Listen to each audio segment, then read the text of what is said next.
Greetings! Today we are going to make some chocolate chip pumpkin bread. This recipe makes 3 loaves of bread, but you could do what I did and make 2 loaves of bread and a dozen cupcakes.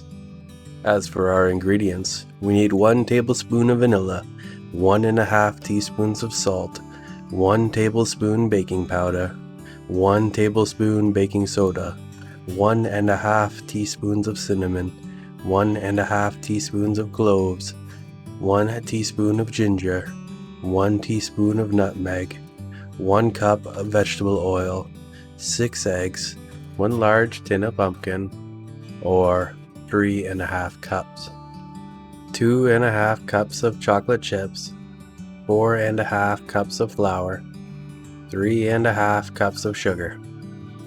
Okay, we'll get our mixing bowl here and our sifter, and then we're going to sift about half of the flour into the bowl, and then we're going to take our baking powder and baking soda and sift them in at the same time. And this is one way to get rid of kind of the lumpies of the baking powder and baking soda, as well as combining them with the flour easily. There's the salt and our spices. Now we're just going to mix it away.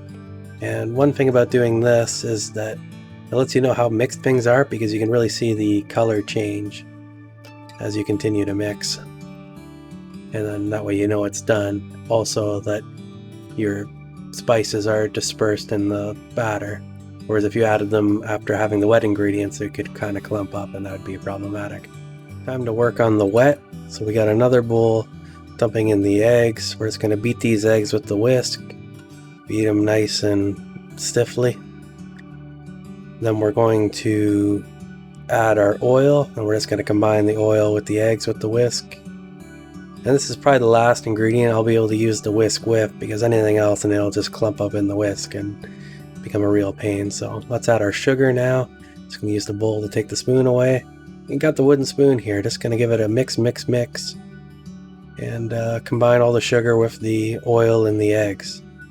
It's starting to look pretty good. It's got a nice shimmer to it, and getting rid of all the little lumpies of the sugar inside the mix. Time to throw in our pumpkin. Now our batter is starting to get more tricky to mix, but it's still manageable. This batter is really not that bad as far as mixing goes, and in a second here we'll have that all combined. Perfect. Throw in our vanilla. Don't want to forget your vanilla, and you don't want to put it in too early. So there we go. Our vanilla's in. Mixing it up. We're getting a nice hue to our mixture. The vanilla really brings the pumpkin to life. I really like how it starts to look at this stage. You got this creamy orange batter. Although I guess there's no flour in at this point, but it still looks pretty nice. Looks like it has potential to be something great. And that's exactly what it's going to be here. So 1 second, we're going to start adding our flour. We're just going to add a little bit at a time, and then we're going to mix it. This makes it a lot easier to mix and prevents it from over clumping. So the trick is to add a little bit of flour, mix it in, and then rinse and repeat. Make sure you get everything off all the edges. There we go. Get a little bit more flour in there. Perfect. And we'll just keep mixing away. I think that's more than half of it now, so we're most of the way done, which is good. Although we don't have such a nice color as we did before we added the flour, but it is what it is. We'll get back there once we get it all fully combined. So there's the rest of the flour. So now it's time to really use that mixing arm. Or for normal people, use your electric mixer. And I guess you probably would already be done, but it's just kind of something about hand mixing batter. I don't know, I find it almost therapeutic from my difficult day-to-day life. So there we go, we're getting to our proper consistency. And now we got to add our chocolate chips. We do this right at the end because everything's already combined. We don't have any clumps from all the flour. And the chocolate chips just need to be kind of dispersed, and that's exactly what we got here. So that's kind of the end of this phase. Okay, we'll set that aside for now. And then we can start working on our cupcakes.